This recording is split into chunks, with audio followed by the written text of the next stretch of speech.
Imagine this. You are floating in space, alone, silent. The stars around you look like tiny diamonds scattered on black velvet, and then you see it.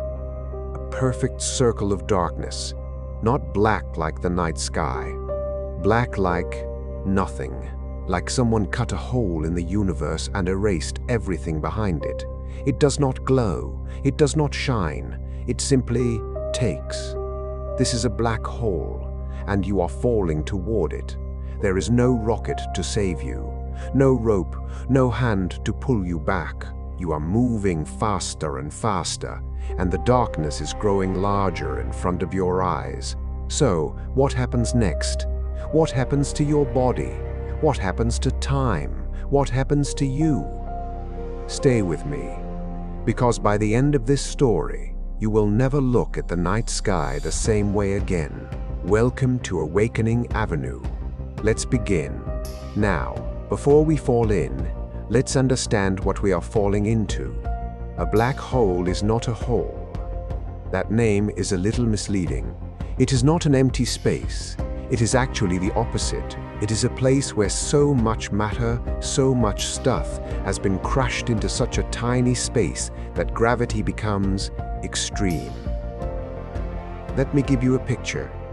Imagine you take the entire Earth, every mountain, every ocean, every city, every person, and you squeeze it down to the size of a marble. That tiny marble would have the same gravity as the whole Earth, but concentrated in one small point. That is the idea behind a black hole. Extreme density, extreme gravity. Now, how are they born? Most black holes are created when a very large star, much bigger than our sun, runs out of fuel. The star can no longer hold itself up, and in one violent moment, it collapses inward. The outer layers explode in what we call a supernova.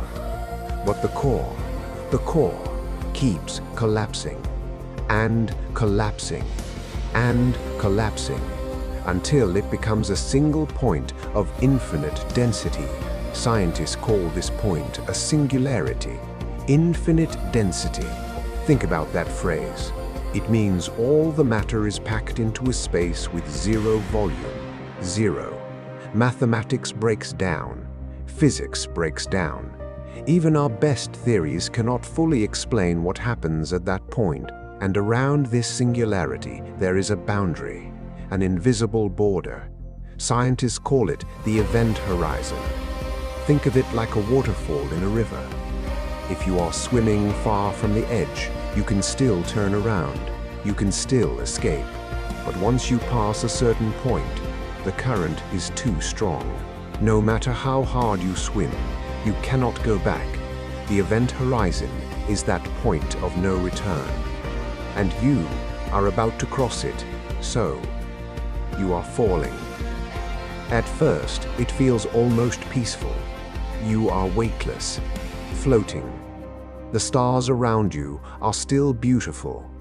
You might not even feel the gravity yet, but then things start to change. You look down toward the black hole and you notice something strange. The light from the stars behind you is bending, curving, as if space itself is being stretched like a rubber sheet. This is called gravitational lensing. The gravity is so strong that it bends light. You are literally seeing the universe warp around you. And then you look at your feet. They look different. The light reaching your eyes from your feet is being pulled harder than the light from your head. Your feet appear slightly redder. Scientists call this gravitational redshift. The light is losing energy as it climbs out of the gravity well. You are still falling. Faster now. The black hole fills more and more of your vision. It is no longer a small dark circle. It is a massive wall of nothing, and around its edge you see a glowing ring of superheated gas and dust spinning at nearly the speed of light. This is called the accretion disk. It is beautiful, terrifying. Like a ring of fire around the mouth of hell, And then you reach the event horizon. Here is the strange thing. You do not feel anything special. There is no wall, no alarm, no sign that says, "Welcome." You can never leave. You simply cross. One moment you are outside, the next moment you are inside. If you blinked, you would miss it. But everything has changed. Behind you, the universe is still there. You can still see the stars, but they are shrinking, getting smaller, like watching the world through a closing door. And ahead of you, there is only the singularity, the center. And no matter which direction you turn, no matter which way you try to fly, all paths lead inward. Space itself is falling toward the center faster than light, and you are riding that current. You cannot stop, you cannot turn, you cannot even slow down. This is not a choice anymore. This is geometry. The shape of space itself is carrying you forward. Now, here is where it gets uncomfortable. Scientists have a real term for what happens next. And I promise you, I am not making this up. They call it spaghettification. Here is why. Remember, gravity gets stronger the closer you are to the center. Now imagine your body. Your feet are closer to the singularity than your head. Even if the difference is only 2 meters, near a black hole, 2 meters is enough. The gravity pulling your feet is much, much stronger than the gravity pulling your head. So your feet are pulled harder, your head is pulled less, and your body stretches. You are being pulled into a long, thin shape, like a piece of spaghetti. First, you feel a gentle stretching, like someone pulling your arms and legs in a yoga class. Uncomfortable, but bearable. Then it gets stronger. Your spine begins to elongate, your muscles tear, your bones crack. The stretching becomes violent, and it is not just vertical. At the same time, the sides of your body are being squeezed inward, compressed, like a tube of toothpaste being squeezed from the sides, stretched long, squeezed thin. For a stellar black hole, the kind formed from a dead star, this process would kill you before you even reach the event horizon. The tidal forces are too extreme. You would be torn apart at the atomic level. But, and this is important, if the black hole is supermassive, millions or billions of times the mass of our sun, the event horizon is so far from the singularity that the tidal forces of the boundary are gentle. You could cross the event horizon without feeling anything unusual. You would survive for a while, but not forever. Now, let's imagine you survived the crossing. You are inside. What do you see? Honestly, nobody knows for certain. This is where our physics stops working. Our equations give us answers like infinity. And in science, infinity usually means we do not understand yet. But here is what our best theories suggest. As you fall deeper, space and time begin to swap roles. Let me explain that. Outside the black hole, you can move freely in space, left, right, up, down. But time only moves forward. You cannot go back to yesterday. Inside the black hole, this flips. The singularity is no longer a place in space. It becomes a moment in time. It is in your future.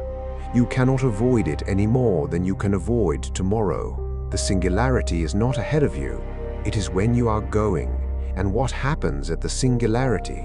What happens when you arrive at that point of infinite density? Some physicists believe you are simply destroyed, crushed out of existence. Your atoms, your energy, your information, all compressed into nothing. Others believe something stranger. Some theories suggest that the singularity might be a doorway, a bridge to another universe. Scientists call this an Einstein-Rosen bridge, or more popularly, a wormhole.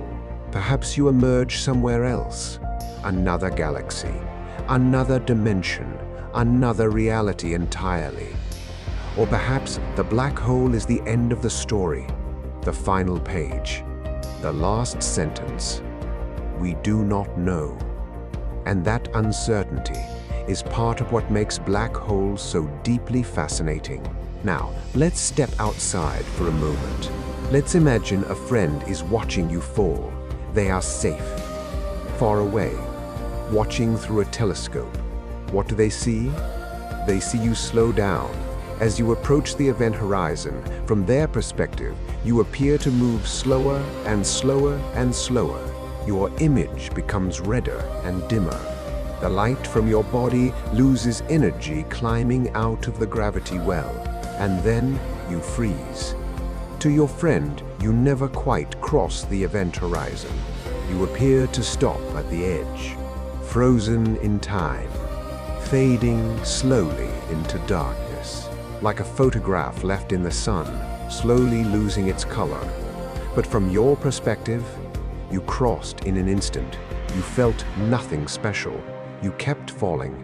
Two realities, two truths, both correct. This is what Einstein taught us. Time is not universal. Time is personal. Your time and my time can be different. And near a black hole, that difference becomes infinite. Think about that. Your friend watches you freeze forever.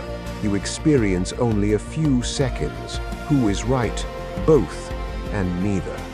Time itself bends to the will of gravity.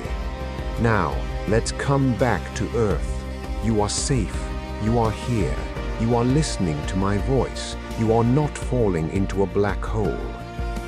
But I want to leave you with a thought. We spend so much of our lives afraid of the unknown, afraid of what we cannot see, cannot control, cannot predict. We want answers. We want certainty. We want someone to tell us exactly what happens next. But the universe does not work that way. At the center of a black hole, our greatest minds hit a wall. The math stops. The theories break. And all we can say is, we do not know. And that is okay. Not knowing is not weakness. Not knowing is the beginning of wonder, the beginning of curiosity, the beginning of awakening. The universe is vast, it is strange, it is beautiful, and it does not owe us an explanation. Sometimes, the most powerful thing you can do is stand at the edge of the unknown, look into the darkness, and simply say, I don't understand. And that is magnificent. You just traveled to the most extreme place in the cosmos. You bent time, you stretched space, you faced the singularity, and you understood it. In English, in a language you are still learning.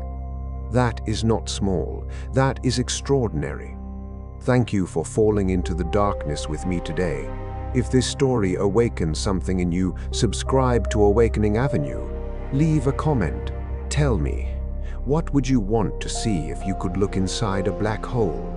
Until next time, my friends, keep looking up.